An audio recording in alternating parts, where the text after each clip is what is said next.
قوم لوط تاریخ کی سب سے بد کردار قوم، انہوں نے ایسا گناہ کیا جو ان سے پہلے کبھی کسی نے نہیں کیا تھا۔ انہوں نے کون سا گناہ کیا تھا اور اس قوم کے ساتھ کیا ہوا؟ خدا نے اس قوم کے بارے میں کیا فرمایا؟ آج ہم آپ کو قرآن مجید کی آیات اور روایات کی روشنی میں بتائیں گے۔ یہ قوم حضرت لوط علیہ السلام کی قوم تھی۔ حضرت لوط علیہ السلام خدا کے عظیم پیغمبر تھے اور حضرت ابراہیم علیہ السلام کے ہم عصر تھے، اور حضرت ابراہیم علیہ السلام سے قریبی رشتہ داری بھی تھی۔ کہا جاتا ہے کہ حضرت لوط علیہ السلام حضرت ابراہیم علیہ السلام کے خالہ زاد بھائی تھے۔ حضرت لوط علیہ السلام توحید کی طرف دعوت دینے اور فتنہ و فساد سے لڑنے کے لیے شہر سدوم کی طرف گئے تھے۔ شہر سدوم قوم لوط کے ایک شہر اور آبادی کا نام تھا جو شامات یعنی ملک اردن میں بحر المیت کے قریب واقع تھا، جو آباد اور درختوں اور سبزہ زار سے بھرا تھا۔ لیکن اس بدکار و بے غیرت قوم پر عذاب الہی نازل ہونے کے بعد ان کے شہر مسمار اور تہ و بالا ہو گئے۔ حضرت لوط علیہ السلام نے اس قوم کو 30 سال تک تبلیغ کی، لیکن اپنے خاندان کے سوا اور کوئی ایمان نہیں لایا، اور خاندان میں سے بھی ان کی بیوی ایمان نہیں لے کر آئی تھی، کیونکہ حضرت لوط علیہ السلام کی بیوی مشرکین کے ساتھ ہم عقیدہ ہو گئی تھی۔ ایک روایت میں ہے کہ حضرت لوط علیہ السلام کی قوم کافر ہونے کے باوجود نہایت خوش کردار قوم تھی، لیکن شیطان جو شروع سے ہی اولاد آدم کا دشمن ہے، ان کی نیکی اس کو پسند نہ آئی اور وہ انہیں تباہ کرنے کے لیے تیار ہو گیا۔ چنانچہ اس نے ایسے اسباب فراہم کر دیے کہ آخر الامر انہیں مبتلا عذاب ہونا پڑا۔ شیطان نے انہیں تباہ کرنے کے سلسلے میں یہ صورت اختیار کی کہ پہلے خوبصورت لڑکے کی شکل میں ان کے جوانوں پر نمودار ہوا اور انہیں اپنے ساتھ اغلام بازی پر آمادہ کیا۔ جب انہیں اس فعل بد سے دلچسپی ہو گئی تو وہ عورتوں کی طرف متوجہ ہوا اور خود عورت کی صورت میں نمایاں ہو کر انہیں سہاگ چپٹی لڑانے پر مائل کیا، اور مردوں کو عورتوں سے اور عورتوں کو مردوں سے بے نیاز کر دیا۔ جب شیطان اغلام بازی کو فروغ دے چکا تو اسے فکر ہوئی کہ اس کام کو اور آگے بڑھایا جائے۔ اسی دوران میں بیرون موتفقات میں قحط پڑ گیا، چونکہ موتفقات کی آبادی نہایت سرسبز شاداب تھی۔ عمدہ قسم کے پھل یہاں بے کثرت موجود تھے، اس لیے قحط زدہ لوگوں نے اس کی طرف رخ کیا اور لوگ کثرت سے اپنی جان بچانے کے لیے یہاں پہنچنے لگے۔ بالآخر یہاں کے لوگوں نے ان کی آمد روکنے کے لیے مشورہ کیا کہ ان کو کیسے روکا جائے، لیکن شیطان ایک بزرگ کی شکل میں آیا اور ان لوگوں کو مشورہ دیا کہ میں ان کے حالات سے اچھی طرح واقف ہوں، یہ ایسے نہیں رکیں گے۔ ان کو روکنے کے لیے صرف ایک ہی ترکیب ہے، اور وہ یہ ہے ان کے ساتھ بدفعلی کی جائے، اس سے تمہارے جذبات کو بھی سکون ملے گا اور ان کی آمد بھی کم ہو جائے گی۔ یہ بد کردار لوگ جو اس فعل بد سے اچھی طرح آشنا تھے اس مشورے کو تسلیم کر لیا، بالآخر یہی کچھ کرنا شروع کر دیا اور غریب لوگوں کی آمد بند ہو گئی۔ مورخین کا بیان ہے کہ قوم لوط کے عام حالات یہ تھے: اغلام بازی، مساحقہ، برسر عام گز بازی۔ اغلام بازی کے تشہیر یعنی برسر عام اس کی تشہیر، یعنی برسر عام اس کا ارتکاب کسی کے ساتھ بدفعلی کرتا تھا تو اس مفعول سے اجرت مانگتا تھا۔ قرآن مجید کی سورہ شعراء آیت نمبر 165 اور 166 میں ارشاد ہوتا ہے: کیا ساری دنیا میں سے تم شہوت رانی کے لیے مردوں کے پاس ہی جاتے ہو اور تمہارے رب نے جو بیویاں تمہارے لیے خلق کی ہیں انہیں چھوڑ دیتے ہو، بلکہ تم تو حد سے تجاوز کرنے والی قوم ہو۔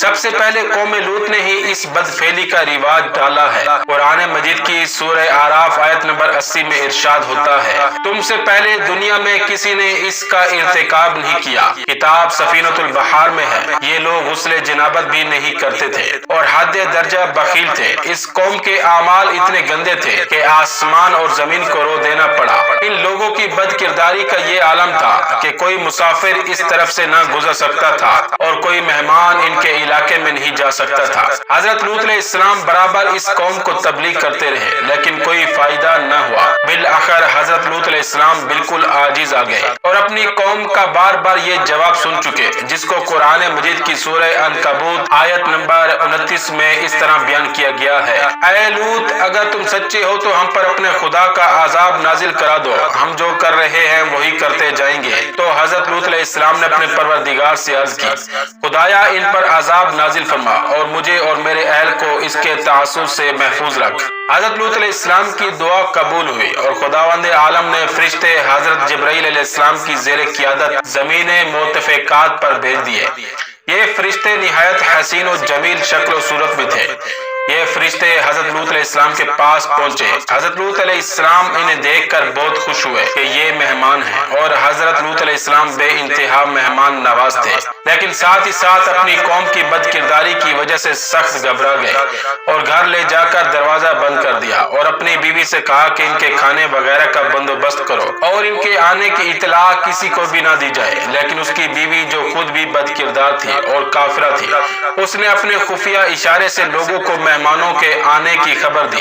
ایک روایت میں ہے کہ حضرت لوط علیہ السلام کی بیوی سیٹی بجا کر یا مکان کی چھت پر آگ روشن کر کے مہمان آنے کی اطلاع دیا کرتی تھی۔ قوم لوط کو جب مہمانوں کے آنے کی خبر پہنچی تو قوم لوط کے لوگ حضرت لوط علیہ السلام کے گھر پہنچ گئے اور کہا کہ ان مہمانوں کو ہمارے حوالے کر دو۔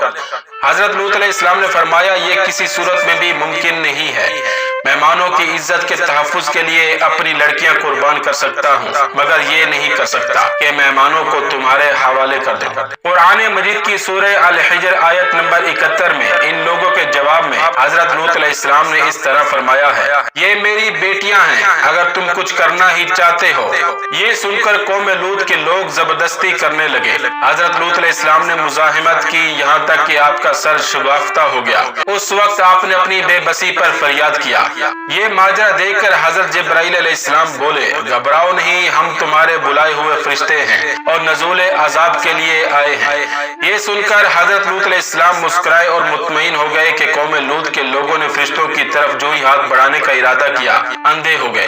ان اندھے لوگوں نے اپنے باقی لوگوں کو اطلاع دی تو انہوں نے حضرت لوط علیہ السلام کے پاس ایک آدمی کو بھیج کر کہلایا، اے لوط تم یہاں لاوارث آئے تھے، اب جب آباد ہو گئے ہو تو اکڑنے لگے ہو، ہم تمہاری جادوگری کو برداشت نہیں کر سکتے، تم صبح ہونے سے پہلے ہمارا ملک چھوڑ دو۔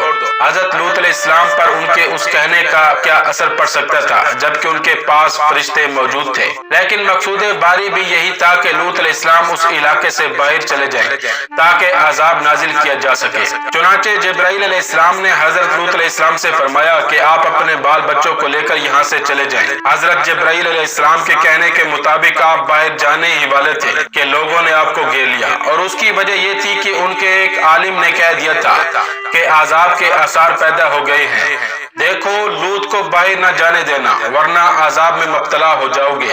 حضرت لوط علیہ السلام نے حضرت جبرائیل علیہ السلام سے کہا کہ اب میں کیوں کر باہر جاؤں؟ اس کے جواب میں حضرت جبرائیل علیہ السلام نے فرمایا کہ میں تم کو ابھی باہر کر دیتا ہوں۔ چنانچہ انہوں نے اپنے پر بٹھا کر ان لوگوں کو مکان سے باہر نکال دیا اور کہا کہ دیکھو روانگی کے دوران پیچھے کی طرف مڑ کر نہ دیکھنا ورنہ نقصان اٹھاؤ گے۔ چنانچہ وہ سب چلے جا رہے تھے اور کوئی مڑ کر نہ دیکھ رہا تھا، لیکن وائلہ زوجہ لوط بار بار مڑ کر پشت کی طرف دیکھ رہی تھی اور وہ چاہتی تھی کہ کوئی مل جائے تو اس سے معلوم کرے کہ وہاں کے لوگوں پر کیا گزری۔ اسی دوران میں زمین موتفقات پلٹ دی گئی اور ایک پتھر وائلہ کے لگا اور وہ ہلاک ہو گئی۔